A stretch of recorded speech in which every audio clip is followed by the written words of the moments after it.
Morgan Stanley have come out swinging in defense of Robotaxis. Price target on Tesla stock $400 per share after the massive recent bump. Of course, nothing fundamental had changed about Tesla, but the penny is starting to drop over at Morgan Stanley. Funnily enough, despite being a few years late to the party and really discussing the potential of Robotaxis, Morgan Stanley are leaders among their Wall Street peers. Stay tuned as over the next 12 to 18 months, firm after firm after firm start publishing their own research, their own notes, and maybe even increasing their own price targets on Tesla specifically relating to the autonomous opportunity.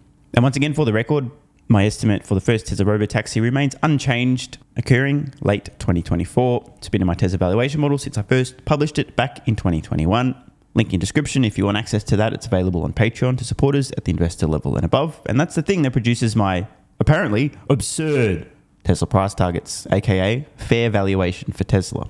Autonomy is carrying that. So the adoption curve of autonomous cars, robotaxis, will depend on a range of technological, legal and regulatory, and even moral and ethical factors. But facts and events do change, and so too must an endless views. Isn't that interesting? Could this possibly have anything to do with the massive FSD V12 rewrite trained on end-to-end video? Spoiler alert. Yes, of course, they haven't disclosed that explicitly, but that's probably what happened. I kind of pointed out the insane breakthrough moment. No more major obstacles in the way, just a matter of time now. And I think Morgan Stanley subtly agree.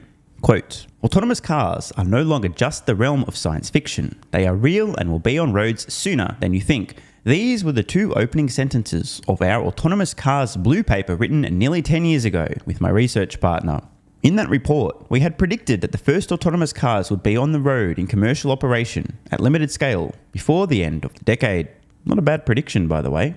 Limited scale, by the end of the decade, they made the prediction, early 2010s. They weren't far off. In years subsequent to our initial autonomous vehicle report, it became clearer to the stock market that the journey to autonomous cars would be more complicated.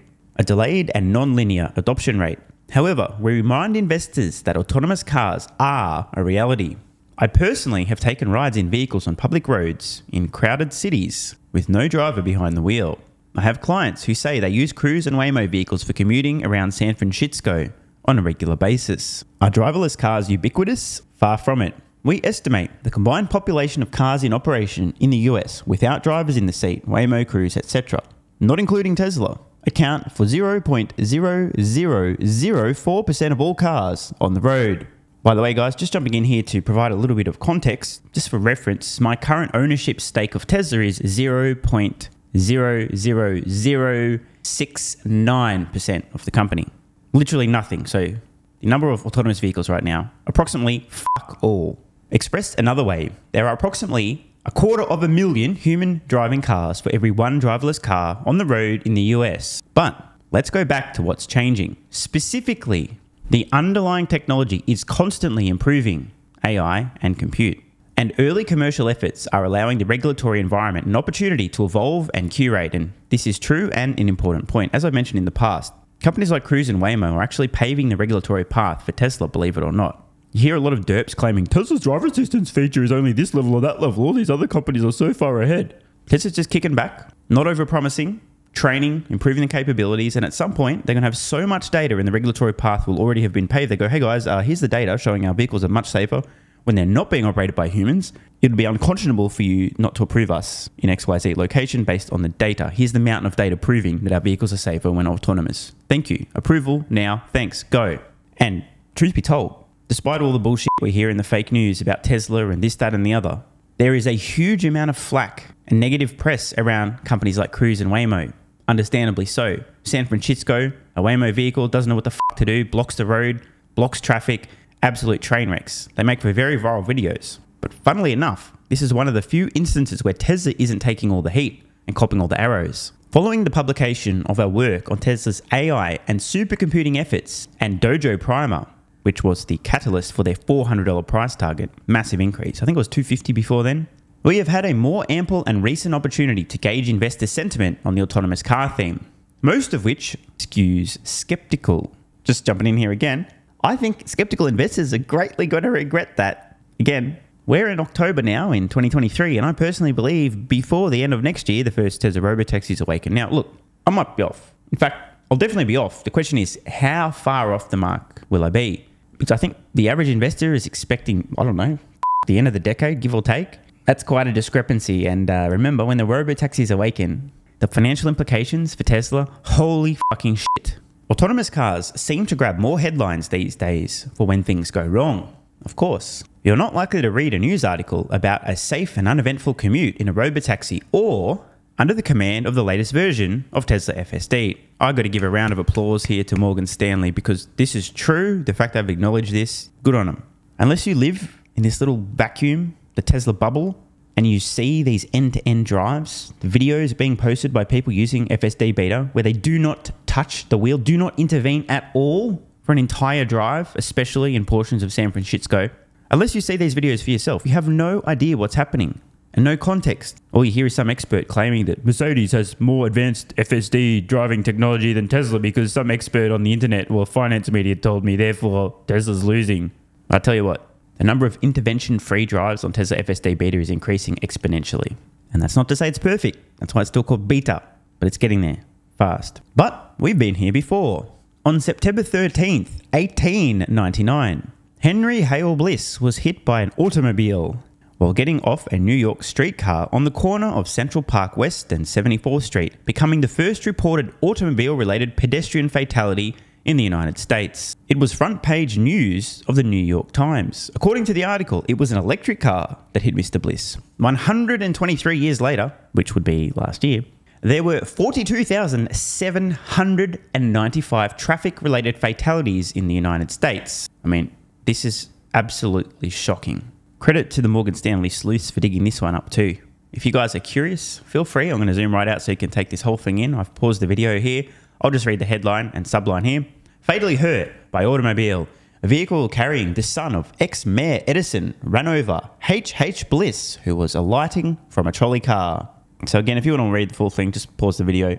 Isn't it hilarious that literally 123 years ago, the media was doing the same thing? If it bleeds, it leads. Same tactics more than a century ago. So why do we extend this olive branch to the robot-powered car? As we continue to engage with AI experts within the Morgan Stanley research department, now this is nice to hear, by the way, because remember, Tesla is just a car company. I mean, wait, no, they're not just a car company, which is why they're talking to AI experts within Morgan Stanley. Now, again, think about this. What, a few months ago, Morgan Stanley, laughably low Tesla price target. Next minute, Tesla FSD V12 end-to-end demo, trained purely on video. Adam Jones, the team, go to the AI experts. Is this a thing? Should we do? Is this, hello, help? What does this mean? AI expert go, oh, fuck, that's actually a massive breakthrough. Holy shit, really? They trained that end-to-end on video? No heuristics? What? Really? Dude, I think that's approximately what's been going on behind the scenes at Morgan Stanley. Expect more of this in the future. So, as we continue to engage with AI experts within the Morgan Stanley research department and amongst our client and corporate network, we can't help but feel a gradual demystification of what an autonomous car has to do and what technologies are required. To add more nines to the right of the decimal place as we move the comparison of safety levels from human driver benchmarking to something approaching commercial aircraft safety levels. Admittedly, I was pretty surprised when Morgan Stanley's North American semi-chip analyst, Joe Moore, by the way, what a great surname, if you know, you know, explained to me that training a vision-based neural net for autonomous driving may be, quote, 1 billion times less complex than training a large language model. That is a strong statement.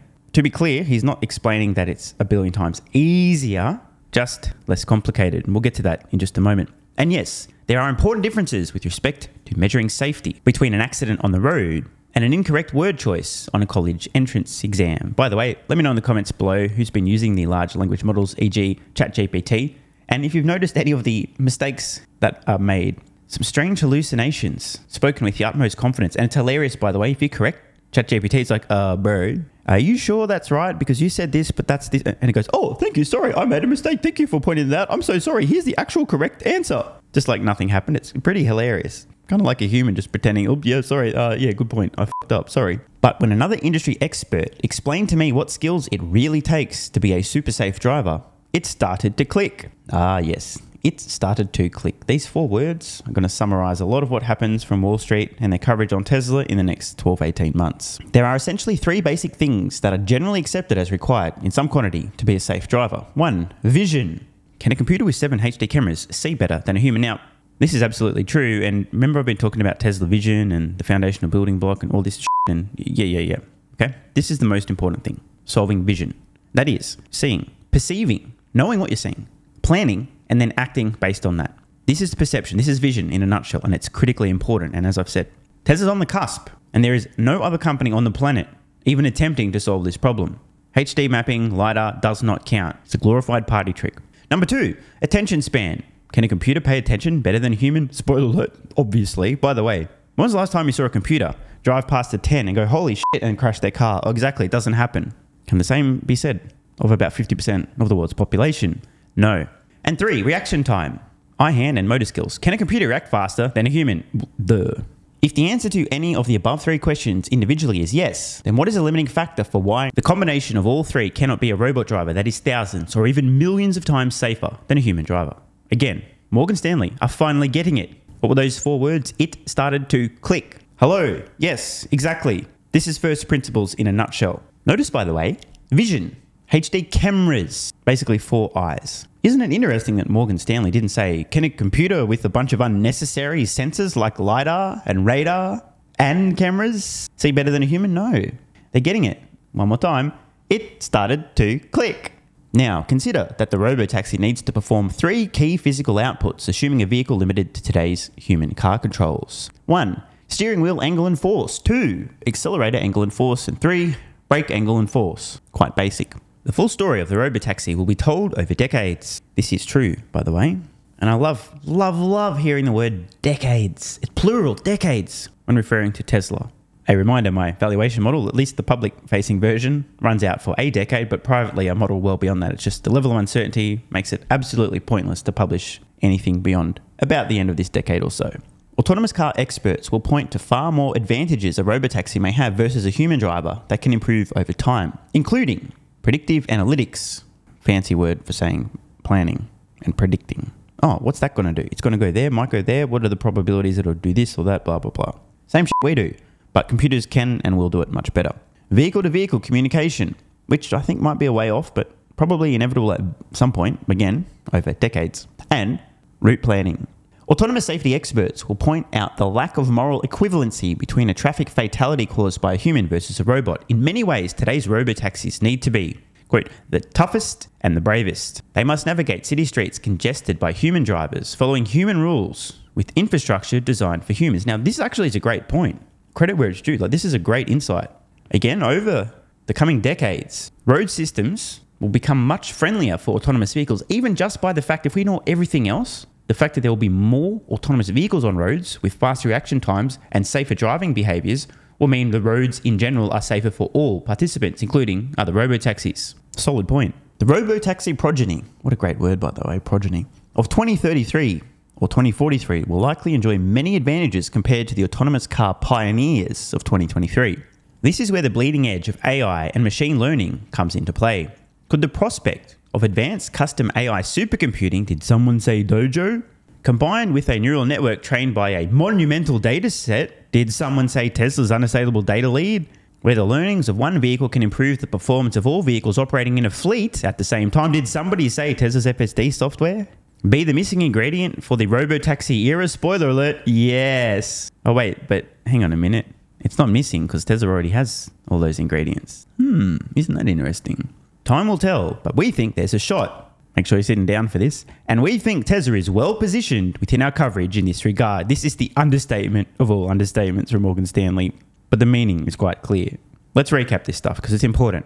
Advanced custom, not buy off the shelf, no, design your own, custom AI supercomputing, Dojo, combined with neural network trained by a monumental data set, again, Tesla, a fleet of 5 million vehicles on roads and growing a couple of million vehicles per year.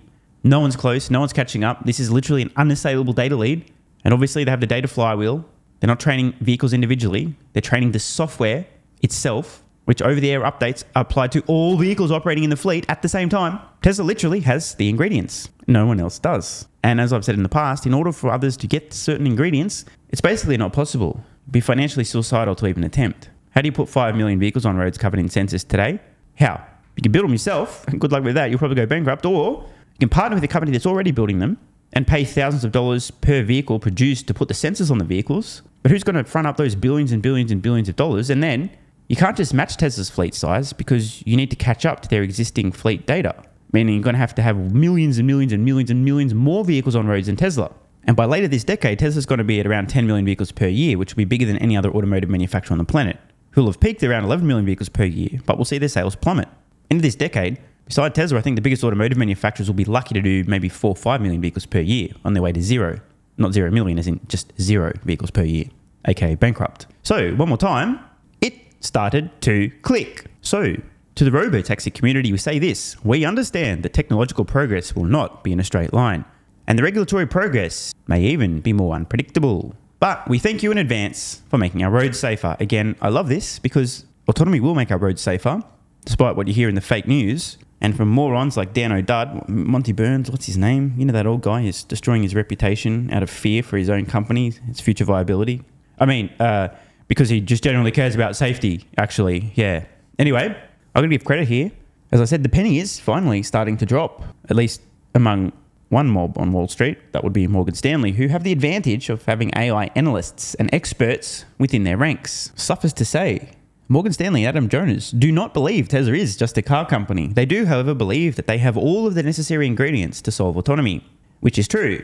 What they don't point out, at least not explicitly, although it is sort of implicit in this statement, Tesla is well positioned. If they were to finish this sentence, it would really read, we think Tesla is well positioned within our coverage in this regard, and no other companies are even slightly positioned, let alone well positioned, within our coverage or even outside of our coverage. In other words, Tesla has an unassailable lead. They will be first and they will maintain that lead indefinitely. Rest in fucking peace, every company that isn't Tesla.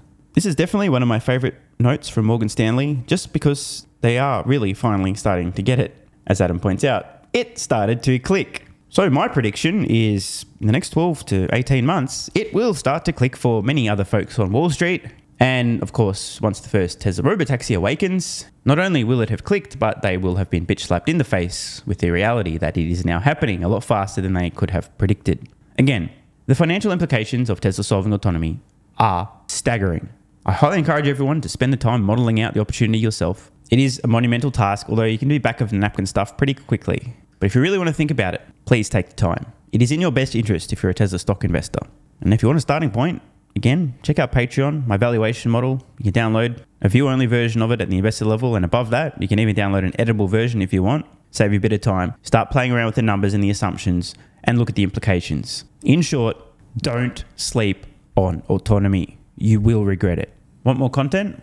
Early access? Bunch of perks? Click the links in the pinned comment. Athletic Greens AG1 has given me a massive, meaningful boost in energy, allowing me to do a lot more every day, including using my brain more and using my body more. I highly recommend you guys and girls check it out. Athletic Greens AG1 is an excellent way to fill in nutritional gaps. It's got 75 high-quality vitamins, minerals, and whole food source nutrients, plus prebiotics and probiotics and digestive enzymes and adaptogens to help you deal with stress. Plus, if you click the link in the pinned comment or head to drinkag1.com/SMR, you can get yourself a 1-year free supply of vitamin D3 and K2. But don't take my word for it. Here's what some of you guys and girls have to say. AG1 has changed my life. I was, as you described, treating myself like a circus, ate like trash, rarely exercised, used alcohol as a stress crutch, cannabis also. AG1 is what gave me the kick in the ass, got me back to the gym, motivated me to do more for myself, family, my business, etc. Keep doing what you do. Now, I know there's some skeptics, the same kind of people who think Elon Musk is a fraud, reading this going, what do you thought? There's no way that's possible, bro. It must be a placebo effect. Believe it or not, this is a recurring theme. If you give your body everything it needs to feel and perform its best, including having a lot more energy, you'll need ways to use that energy. For me personally, that includes more exercise, moving my body more social activity, and more cognitively demanding tasks, including producing a fuck ton of exclusive content over on Twitter and on Patreon, plus my daily YouTube uploads. The proof's in the pudding. On to another testimonial from a viewer of this channel. SMR, you asked me to provide feedback on AG1. Here it is. It has helped with mental acuity, stamina, and intestinal waste management. Can't read between the lines. Certainly helps with regularity and digestion. That's what the digestive enzymes are for. It has also dramatically reduced my cravings for sugar. You guys need to stop eating sugar. It's fucking poison. I'm 50, 5'9", and overweight, aka a fat motherfucker. I think that's a technical term for overweight, isn't it? Is it fat motherfucker or obese? I can't remember. I average 100 hours a week in the West Texas oil fields as a safety supervisor. Jesus Christ, dude. No wonder you're struggling to keep your weight under control. 100 hours a week. Brutal. It has helped me lose weight. It is not an appetite suppressant. It can help fat people suppress cravings, and motivation to be healthier is critical for changing your diet. Love you, brother. Again, this is a great point. It's something people really don't seem to grasp. If you have more energy, everything becomes easier. It's like turning on easy mode for life. A few years ago, before I was taking AG1, my health was trash. I was struggling to get through the day, had afternoon fatigue. The last thing I wanted to do was either use my brain or move my body. Didn't have the energy. Now, my biggest struggle every day is figuring out ways to use that energy. I'm exercising way more, doing a lot more with my friends and family, and of course, my work output has increased substantially. And you can fact check me. Check out the average length of my videos I was posting to YouTube 3 years ago. Need I say more? And one final testimonial. Love this one. Okay, here's the deal for me with this AG1 shit. I'm 41 years old and not the type to eat, drink, smoke, or sleep healthy, so I was skeptical. That being said, here's what I experienced. Day 1, meh. Day 2, afternoon fatigue was about 45 minutes late. Day 3, 0 afternoon fatigue. Day 4, 0 afternoon fatigue plus extra energy. Day 5, again, 0 afternoon fatigue plus energy, wondering, what the fuck, really? See, this is the thing, right? The results for many people are just almost too good to be true. This is the same experience I had. My afternoon fatigue just vanished out of nowhere. I'm like, wait, what the fuck? Why am I not tired in the afternoons anymore? Surely, it's not that AG1 shit, is it? Turns out it was. Day 6 and 7, same thing. Day 8, same thing. Plus, I had the want to get things done around the house that I normally would slack off and not get done. Again, the point, extra energy, you'll need to use it. You'll find ways to use it. Day 9, 10, and 11, and today is day 12. I fucking love it. So however you managed to get me to buy it, I'm so glad you did. Thank you so much, SMR. It really changed me so far. Guys, this shit really works. Just try it. By the way, this is the reason I continue to relentlessly promote AG1. A lot of people get real fucking mad in the comments. Oh my God, Snake Oil Salmon's sold out. Oh my God, he's a scammer. This is fraud. But constantly, I'm pretty sure everyone making these comments is also currently short Tesla stock. I'm not particularly concerned about people having a negative perception, those folks suffering from small brain syndrome, still living in my bum's basement syndrome, etc., writing mean comments, claiming AG1's a scam or it doesn't work. I mean, bro, when I get feedback like this is what keeps me going. And remember, there is a 90-day money-back guarantee. There's nothing to lose here. Just try this stuff for a month, and if you don't get these results, get your money back. See, it's a literal no-brainer. It's an IQ test at this point in time.